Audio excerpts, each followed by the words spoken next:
Hi everyone, welcome to week 2, Lawrence Point's playoff system. Lovely Sonia here to do the reveals. This is the playoff system that creates a great playoff system every year with absolutely no opinion, zero opinion necessary. Lawrence Points takes care of that, so there's no bias, there's no corruption, there's no ESPN. It's just a great system.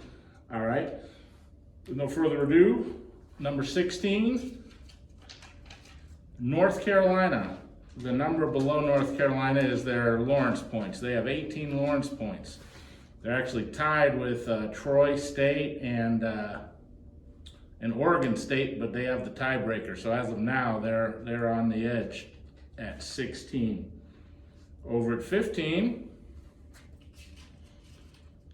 another ACC team, NC State, with 19 Lawrence points. Even though their record is, they've lost 2 games and North Carolina's lost 1, that reflects that North Carolina has played really crappy teams, most likely, and probably a D2 team that they don't get any Lawrence points for. So NC State sitting in the 15 seed with 19 Lawrence points. Okay, 14, Ole Miss, SEC. They have 20 Lawrence points. They've won their record. They've only lost 1 game, but I'm guessing if you look at their schedule, you'd see that they've beat a lot of 4-win teams and 3-win teams and 2-win teams. But still, they're in the mix here at 14. 13 seed, Penn State. Penn State in the 13 seed with 21 Lawrence points. Not too bad. Let's see, 12 seed. The Utes. The Utes are always tough, and they're moving up slowly. I believe they were the 16 seed last week, and now they've moved up to 12. Let's see, they have 21 Lawrence points, as you can see. Let's do the 11 seed. Alabama. Alabama is at 11, falling to LSU this week, and playing their normal crappy non-conference, has them still with 23 Lawrence points, and still in the mix. Let's see who 10 is. Oh, another SEC team, so that's kind of interesting. LSU, who has the same amount of Lawrence points as Alabama.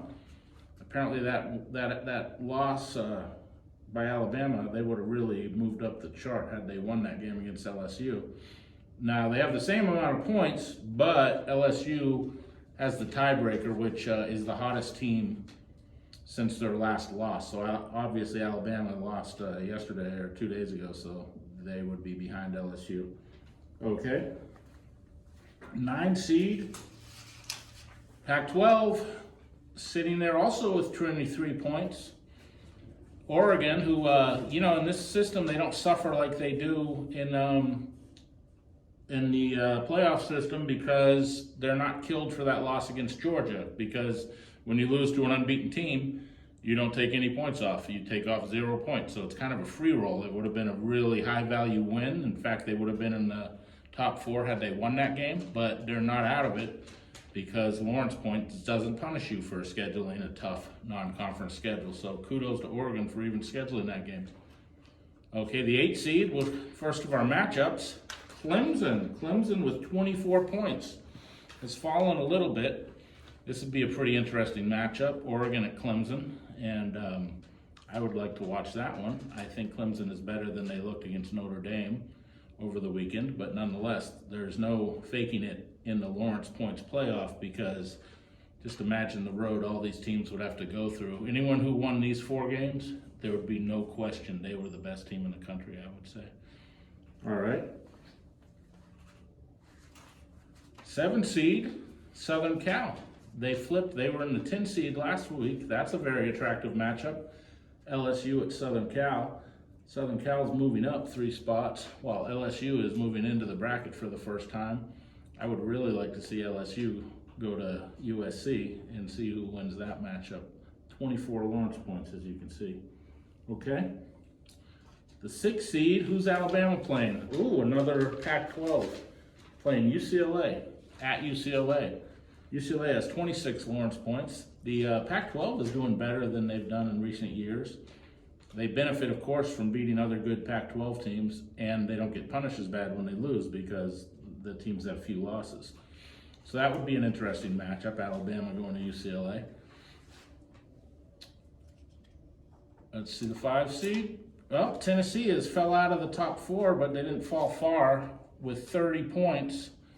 They're right outside the bubble of the top 4 seeds, taking on Utah. That would be a tough matchup, but it would be at Tennessee because the higher seed always gets the home field to give the playoff that magical atmosphere that college football is known for.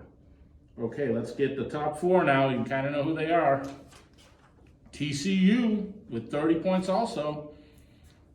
Maintaining, or not main, yeah, they were 4 last week, so they've kind of maintained their spot. Now they got a tough matchup with Texas coming this week, which will either bump them up, or they'll probably fall out of the top 4 with a loss to Texas. So 30 points for TCU, and they'd take on Penn State at home. I would think that would be a really interesting matchup. I'm a TCU fan, but Penn State is very tough.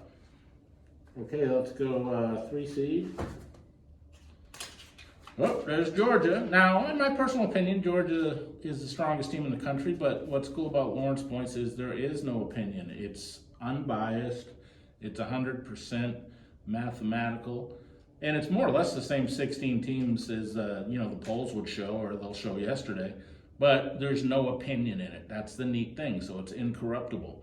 And they would have an SEC matchup in the first round here against number 14 Ole Miss. So 32 Lawrence Points has Georgia at the 3 seed.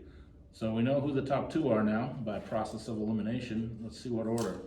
Okay, Michigan with 33 Lawrence Points, taking on NC State at home. I'd like to see it. It's not probably, it might be probably one of the weaker matchups on the board, but I still would be interested to see that. I'm not sure anyone's so powerful this year, with maybe the exception of Georgia, that these first round games wouldn't be interesting. All right, so we know who the number 1 seed is. Same as last week. Ohio State with 35 Lawrence Points, taking on North Carolina at home. North Carolina, I suspect, would be in big trouble. It's probably the worst matchup of the field, but it's still pretty interesting. North Carolina's at 8-1. Ohio State's still unbeaten. So that finishes week 2 of Lawrence Points. It changes every game. It changes every week. It's really interesting. As you can see, a lot of the point totals are very tight. Many are the same or tied, or just 1 or 2 points different from other teams.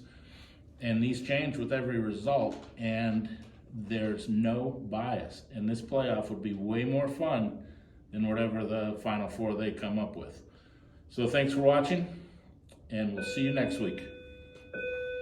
Perfect timing. School bell.